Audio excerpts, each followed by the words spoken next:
አማራ ክልላችን ነው። አማራ ህዝባችን ነው። ምንም እንቆጣጠረው የለም። መካከል እውነተኛ ድርድር እንዲደረግ የፖለቲካና የህሊና እስረኞች እንዲፈቱ በዛሬው ዕለት በፓርላማ በተደረገው 5 ዓመት የሥራ ዘመን 10ኛ መደበኛ ጉባኤ ላይ ጠቅላይ ሚኒስትር ዶክተር አብይ አህመድ የመንግስታቸውን የ6 ወራት ሪፖርት ለህዝብ ተወካዮች ምክር ቤት አባላት ያቀረቡ ሲሆን እያንዳንዱ መረጃ መሬት ላይ ካለው እውነታ ጋር እያስታረቀን በጋራ እንመለከታለን። ሁላችሁም ይህን ቪዲዮ የምትመለከቱ በሙሉ ሼርና ላይክ በማድረግ ጀምሩት። ወደ ጉዳዮቻችን እንለፍ። በህዳሴ ላይ አንድም ብር እርዳታ አንድም ብር ብድር ኢትዮጵያ አልወሰደችም። በጀግኖች ታላቁ የኢትዮጵያ ህዳሴ ግድብን ተከትሎ ለተነሳው ጥያቄ ጠቅላዩ እንዲስሉ መለስ ፓርላማውን በጭብጨባ እንዲሞቅ አድርጎታል። ባለፉት ጊዜያት ታላቁ የኢትዮጵያ ህዳሴ ግድብን ተከትሎ በግብጽ ወትዋታችነት የልዕለ ኃያል ሀገሩ አሜሪካን ፕሬዝዳንት የሆኑት ዶናልድ ትራምፕ የአንድ ሰሞን ወሬያቸው ይሄው ህዳሴው ግድብ ነበር።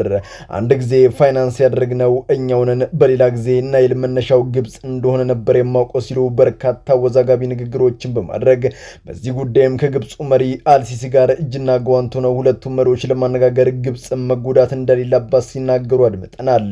እውነት ለመናገር ታላቁ የኢትዮጵያ ህዳሴ ግድብ ለኢትዮጵያ የህልውና ጉዳይ በመሆን ህፃን፣ አዋቂ፣ አዛውንት ሁሉም በአንድነት ከሀገር ውስጥና ከሀገር ውጭ በሚገኙ ጀግና የቁርጥ ቀን ልጆች ላብ እውን መሆን የቻለ የአንድም ሀገር እርዳታ ያልነበረው ትልቅ መስዋዕትነትም የተከፈለበት የሀገርና የህዝብ ትልቅ አሻራ ነው። ኢትዮጵያ ይህን ግድብ ስትገድብ ጎረቤቶቿን ሳትነካ በጋራ እንዲጠቀሙ ለማድረግ ታስቦ ሲሆን የግድብ 75% ህዝቧ በመብራትና በኃይል እጦት በሚሰቃይባት ሀገራችን ኢትዮጵያ ለበርካታ ሚሊዮኖች ብርሃንን ያፈነጠቀ ለመሆን በቅቷል። ለዚያም ነው የአባይ ጉዳይ ሲነካ ሁሉም ኢትዮጵያዊ ቦኔ ሆ ብሎ የሚነሳው። ስንቶች የሞቱለት፣ ስንቶች ያለፉለት፣ ብሔር ሳይለያቸው ዋጋ የከፈሉለት እንዴት አያስለቅስ የተመረቀለት። ክቡር አቶ ገዱ ያኔ የውጭ ጉዳይ ሚኒስትር ነበሩ። ከአንዴም ሁለቴ ኤርትራ ልኬያቸዋለሁ። አኳቸው የትግራይን ህዝቤን አታገሱ አቅሉ። በሌላ በኩልም ጠቅላዩ ይህንን ተናገሩ። ዛሬ ኢትዮጵያ ከኤርትራ ጋር አይጥና ድመት ለሆነችበት ትልቁ ምክንያት ወደብ አይደለም። የትግራይ ህዝብ በዚያ በሰሜኑ ፍጥጫ ወቅት ከኤርትራ ጦር ገብቶ በርካታ ንብረቶችን ዘርፏል። የበርካታ ወጣቶችን ህይወት ቀጥፏል።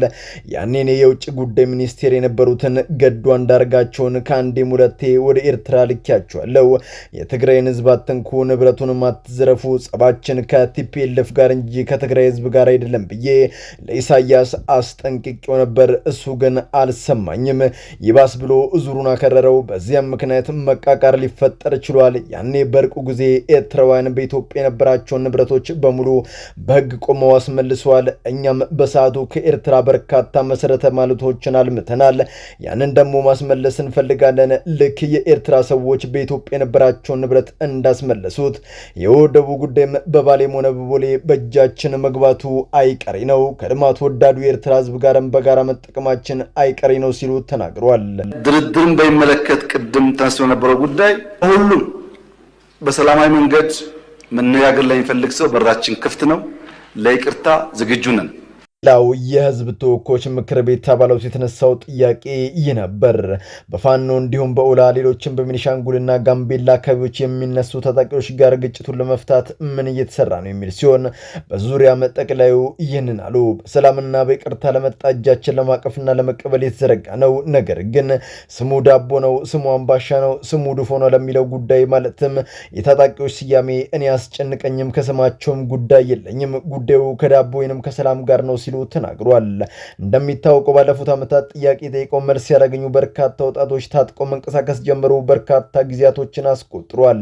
ታዋቂው የፖለቲክስ ኢድ መጽሐፍ ጸሐፊ የሆኑት ቶም ሮቢንሰን በአንዱ የመጽሐፉ ክፍላቸው ላይ እንዲህ ብሏል። በአንድ ሀገር ዜጎች በሰላማዊ መንገድ ጥያቄን ጠይቀው ለዚያ ጥያቄ መንግስት ተገቢውን ምላሽና መፍትሄ ካልሰጣቸው ቀጣይ የሚያደርጉት ጉዞ መሳሪያ መንገብን ነው ሲል ጽሑፉን ያሰፍራል። ከጥቂት ጥቅመኞችና ዘራፊዎች ውጪ ዛሬ ላይ ሁሉም የታጠቁ አካላት ወደ መጋራ መግባባት ሊደርሱ የሚችሉት ጥያቄያቸው ሲፈታና መፍትሄ ሲያገኙ ብቻ ነው። ስለሆነም በዚህ ጉዳይ መንግስት ገንዘብ ሰጥቶ ማስመለስ ብቻም ሳይሆን ጥያቄያቸው ምን ነበር፣ ምንስ ላይ መስራት አለብኝ የሚለው ቅድሚያ የሚሰጠው ትልቁ የቤት ስራ ነው። የቸገረን አሁን ወልቃይት አካባቢ ሊፈታ ያልቻለው ጉዳይ በሌላ በኩልም ከሰሞኑ በህወሓትና በፌዴራል መንግስቱ መካከል የተፈጠረው አለመግባባት ሳቢያም ዳግም ግጭት የተቀሰቀሰ ሲሆን በዚህ ህወሓት በጠለምት እንዲሁም በወልቃይት አካባቢ ከባድ ጦር በማሰለፍ በመቶ ሺዎች የሚቆጠሩ ሰዎችን አፈነቃቅሏል። በጣም የከበደና ለመፍታት የቸገረውም ጉዳይ የወልቃይት ጉዳይ ነው። ልክ ገበሬ ዘርዘርቶ ከዝናብ በኋላ ምርት እንደሚጠብቀው ሁሉ ትላንት ስደትን፣ መፈናቀልን፣ ስቃይን ዘርተው ከሌሎች ኃይል እርዳታ የሚጠብቁ አሉ ሲሉ ቲፒኤልኤፍን አመራሮች ሸንቆጥ ያደረገ ንግግርን አድርጓል። በዚህም ተፈናቃይ የፖለቲካ መያዣ በማድረግ የሚቆምሩ ሲሉም ጠርተዋቸዋል። በዚህ ጉዳይም እንደ መፍትሄ ያስቀመጡት ሀሳብ በወልቃይት ዙሪያ እኔ እናንተም የህዝብ ተወካዮች ምክር ቤት አባላት መወሰን አንችልም። ውሳኔው ያለው በአካባቢው ላይ በተቀመጠው ምስኪኑ ደጉ ገበሬ እጅ ላይ ነው። ለዚህም ዲሞክራሲያዊ ስርዓቱን ጠብቆ አስፈላጊ ከሆነም በአካባቢው ምርጫው ተደርጎ በዚህ አካባቢ ያለው ህዝብ አብላጫ ድምፅን ተጠቅመን ውሳኔውን ራሱ ህዝብ እንዲወስን ማድረግ እንችላለን ሲሉም ተደምጧል። እኛ ባንኮች ባንክ መሆን አለባቸው። እቁብ ናቸው ብዬ አላሳንሳቸውም፣ ግን ባንክ መሆን አለባቸው። ሌላው ነገር ጠቅላዩ ስለ ሀገራችን የባንክ ኢንዱስትሪም ይህንን ብሏል። ባንኮች አሉ፣ እቁብ ልላቸው አልደፍርም። ዛሬ ላይ ግን ባንኮች በየአውራ ጎዳናው እንደ ሹም ሱቅ ተደርድረዋል።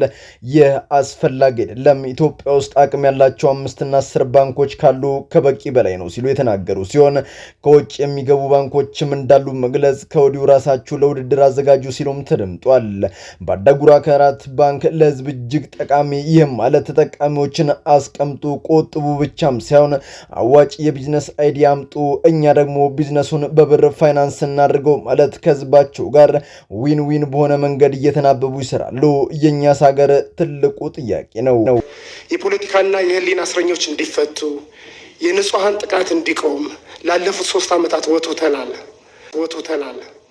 በጣም የሚያስገርመኝ ነገር የሀገራችን የፓርላማ ጉዳይና ተሳታፊዎቹ ናቸው። በርካታ የዝንጀሮ መንጋ ተቀምጦ ገሚሱ ሲያንቀላፋ፣ ገሚሱ እጁ እስኪወልቅ ሲያጨበጭብ፣ ገሚሱ ወዲሁና ወዲህ አይኖቹን ጣል እያደረገ ሲያማትር የተለመደ የኖርና ያረጀና የፈጀ ስርዓት አሁንም አብረው መቀጠሉን ሳስብ ውስጤ እረድብን ይልብኛል። ታዲያ ከእነዚህ ውስጥ በእውነትና በሀቅ የህዝብን ጥያቄ በቀጥታ ለባለስልጣኖቹ የሚያቀርቡ እንደ ዶክተር ደሳለኝ ጫኔ እንደና አበባው ደሳለውና ሌሎችም ጥቂቶችን ስመለከት እጅግ በጣም ደስ ሰኛለሁ። እነዚህ የህዝብ ተወካዮች ምክር ቤት አባላት ስለ ሀገራችን የሰላም ጉዳይ፣ ስለ ህዝቡ የኑሮ ውድነት ያለ ጥፋታቸው ለዓመታት ያለምንም መፍትሄ በስር ስለሚማቁት በመጠየቅ ጀግንነታቸውን በአደባባይ መስክረዋል። በዚህም ለበርካታ የህሊና እስረኞች ክርስቲያን ታደለ እንዲሁም ስለተለያዩ ጋዜጠኞች በመናገር ከስር እንዲፈቱም ጠይቋል። እንዲህ ያሉ የፓርላማ አብሪ ኮከቦችን ፈጣሪ አምላክ በጥፍ ያብዛልን እያልኩ እኔ ከወዲሁ ሰናበታችኋለሁ። በመላው ዓለም ላይ የምትገኙ ውድ ቤተሰቦቼ ዛሬ እናንተን ያስተምራሉ፣ ይጠቅማሉ፣ መረጃ ምናሉ ብዬ ያሰብኳቸው ቪዲዮዎች በዚህ መልኩ አቀረብኩላችሁ። በቀጣይ በሌሎች አስተማሪ ቪዲዮዎች እንገናኛለን። ለዚህ ቻናል አዲስ ሆናችሁ ምን ይጠብቃችሁ ነው? መለስ እያላችሁ ሰብስክራይብ፣ ላይክ፣ ሼር ማድረጋችሁን አትርሱ። ባላችሁበት ውስጥ ሁሉ ክፉ ሳይነካችሁ በሰላም በቸር በጤና ቆዩልኝ። ይመቻችሁ።